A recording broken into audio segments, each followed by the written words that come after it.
Welcome to the basement of my mom's house. The topic of today's video is a bit embarrassing for me to talk about and share publicly, if I'm being honest with you, but I came to the conclusion that this video is still necessary to make because on one hand, it's part of my journey and the reality of my situation right now. And on the other hand, there have been 200,000 people that have been fired from their tech jobs in 2023. And I'm sure millions of people out there that are living with their parents in their later 20s. So hopefully this message helps or is just relatable to a few of you. To summarize, in the last 4 months, I was fired from my tech job, software sales, in March of 2023. I still do not have a job 4 months later, and I'm living with my mom at age 27. And my only hope to escape this basement is for you to hit the like button right now.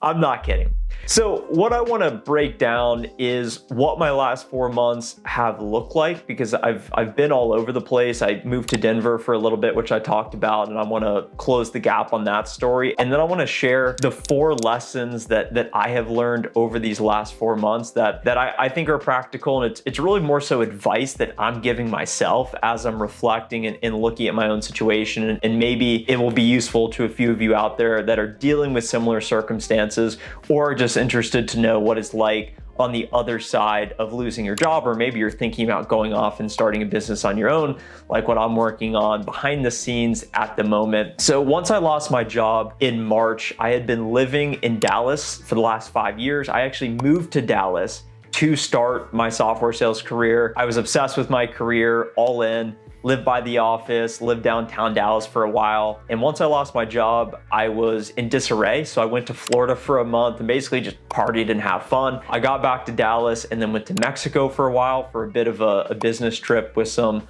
associates of mine and partners. And then I got back to Dallas and I was just sitting there making content, hanging out, going to the pool, working out, having fun. And then I had this idea, you know what, growing up in the Midwest, I always wanted to live out west. I wanted to be in the mountains, and just the thought of waking up, going on a hike, and then going and doing work just seemed epic to me. So I packed my car up and moved myself directly to Denver. I lived in 2 different Airbnbs throughout Colorado, and I was there for a little over 3.5 weeks. I wasn't all in on the area. The idea of it sounded cooler than the idea of actually being there in the moment. And I was just tired of moving around doing month-to-month Airbnbs, which is what I had been doing for a while. And I wanted a home base, a place that I could call home, I could have a bit of stability, get in my routine, and then ultimately be closer to family, which is what led me to then packing my car back up and then leaving Denver to move to Columbus, Ohio, which is where I find myself at today. And then the 4 lessons, piece of advice that I would give myself, and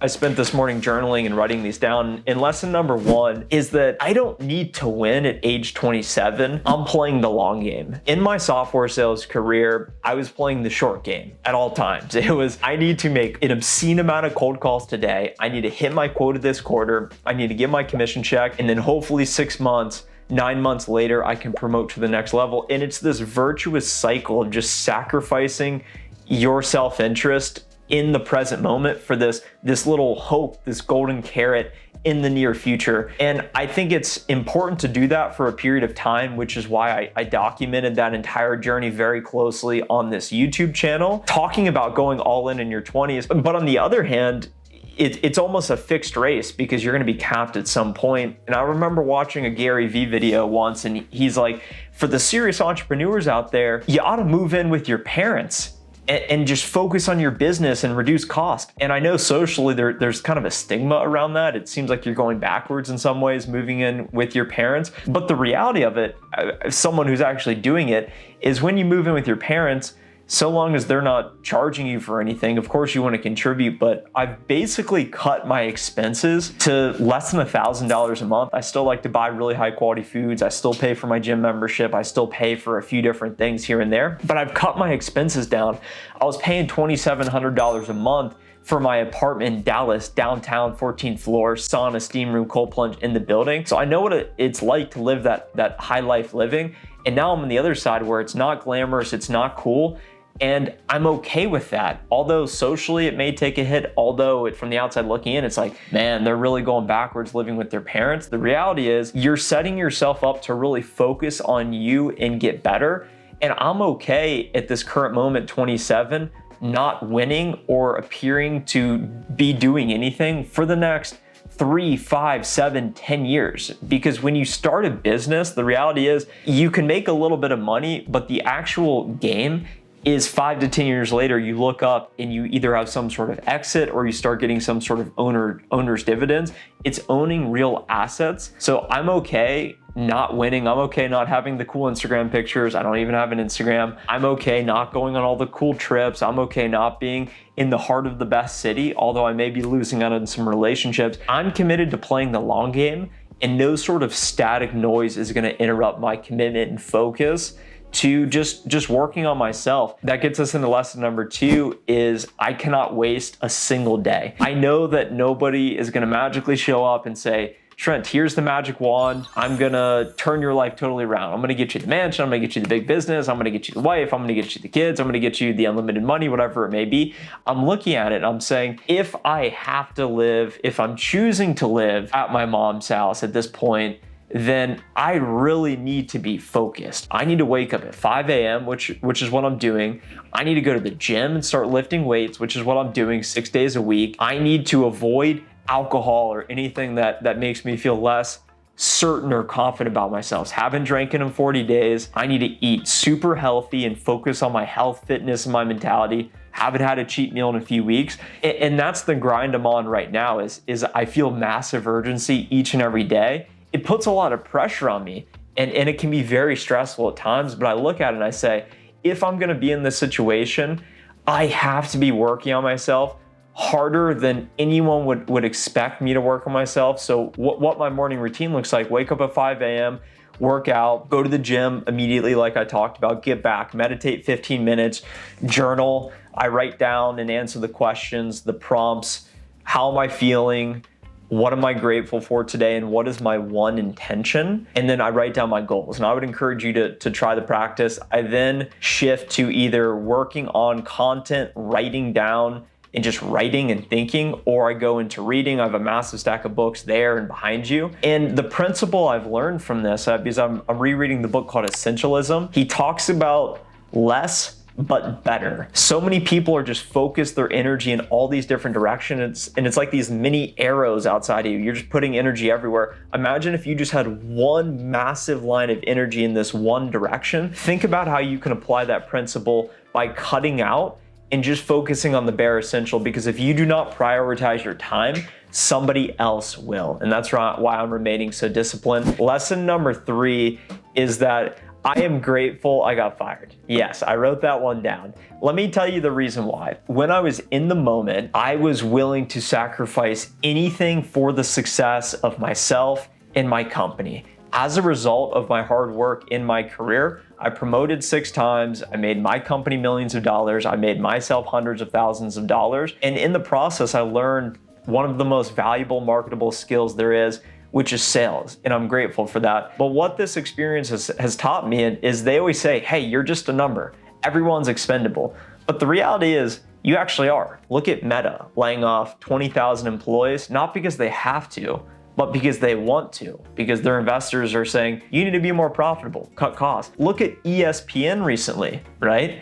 They lay off 20 of these senior anchors. There was a female commentator in particular that I've been watching for years. She had done the draft, she had done NBA sideline events, and she posted on her Twitter, she says, after 27 years, my time at ESPN is over. Think about that. Think about the loyalty and the value she has created for ESPN. And they say, oh, you know what? We're owned by Disney now. We got to let you go because we got to cut costs. Think about what just happened with the PGA Tour and the Live Golf League. The PGA Tour says, hey, these guys are terrible. If you go to their league, you're banished and you can't ever play here again. Oh, wait, the PGA Tour is now buying Live. And just think about that from the macro perspective. And then think about your positioning as this micro entity in this big organism.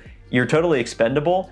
And the open office concept is the modern day cubicle. Everyone thinks, okay, we got all these benefits, we have these catered lunches, we got these cool open office, transparent, one team settings. It's the modern day cubicle. And then stack on a 30, 45 minute commute, you're showing up every day to make somebody else rich, and it's impossible to get rich as an employee. That's not to say that if you come from very little like I do, and you want to make it on your own, I do think tech sales is one of the best careers to get started in, which is why I'm grateful I did it for 5 years. I learned the skill, I made my money, and now I can apply that in other areas. But the entire experience taught me, and I feel empowered, that I will never be an employee again the rest of my life, unless I lose everything. I would have to literally lose everything. And even if I did, I would probably just stay living here and just whatever, be a bum in the basement. But I would physically have to lose everything and lose all hope to justify in my head to go be an employee again. And that's the current state I'm at, which is why I'm grateful that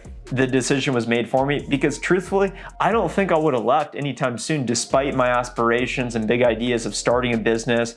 I don't think I would have left because it's too comfortable and it's too nice having that corporate hierarchy and the stability, the social status, and the golden carrots. But now that I've escaped this corporate matrix, believe me, it's pushed me in ways that it's very uncomfortable, because I need to now grow as a person. I need to go learn new things in order to aspire to achieve the dreams that I've set for myself. And the fourth lesson and piece of advice really is to ask yourself, if someone made a documentary about your life, what would the story be? I am not gonna sit here and act like I live an exciting life. I do not live an exciting life. I would not advise anyone to try and trade spots with me, although I do have some interesting things going for me with the online income, with the brand, with the health, with the opportunities in front of me. I'm really excited about what the future holds for me, and I think it's going to be big things. So I hope you continue to follow along my journey, because I will make that documentary one day. But if you think about it, it's like, oh, I started XYZ company, I worked my way up the ranks, I become a VP, SVP, EVP. Oh, I joined the board. Okay, made $3 million bucks. Cool. Successful career. Okay, let's retire at 59, and okay, let's go travel to the Amalfi Coast in Italy, and cool. And I think that's a fantastic life that millions of people will aspire to and should aspire to. But for those of you that are a little bit miswired in the head like me, and that are super ambitious and that are just never satisfied, it's always pushing for more. It's always, how can we impact? How can we contribute to a legacy? How can we continue to expand and conquer at all costs? And that's the life I want to live. I want to live a big life. I want to live a busy life. And when I look at my story, I think that makes me a little bit more interesting getting fired, because it's now a fun new thing to talk about. Yeah, I worked in tech, I got fired, I went off and then built a business, and I'm doing these different things. I think personally that's just a little bit more interesting than, hey, I became an enterprise account executive, I have a great work-life balance, and yeah, I don't open Slack on Fridays. So I would encourage you to ask yourself, well, what is your story, and how do your experiences in the past and what you foresee in the future, is that the story you want to tell? And that's why I'm thinking about these ideas and saying, well, what do I want my life to look like? It could be, okay, I was the 6-figure SDR. Now I'm the 7-figure business owner. Next, I'm the 8-figure investor. Next, 9-figure business tycoon, 10-figure philanthropist. These different aspirations you can have of thinking, well, I can really have as much or as little as I want in this life. And is the corporate matrix going to be able to provide me the life I want to live? And that's why I wanted to make this video talking about why I live at my mom's house right now, and my experiences and lessons over these last 4 months, still not having a job, and of course losing my job, and what that has been like. So if you enjoyed today's video and want to keep following my story, subscribe to the channel now, and I will talk to you in the next video.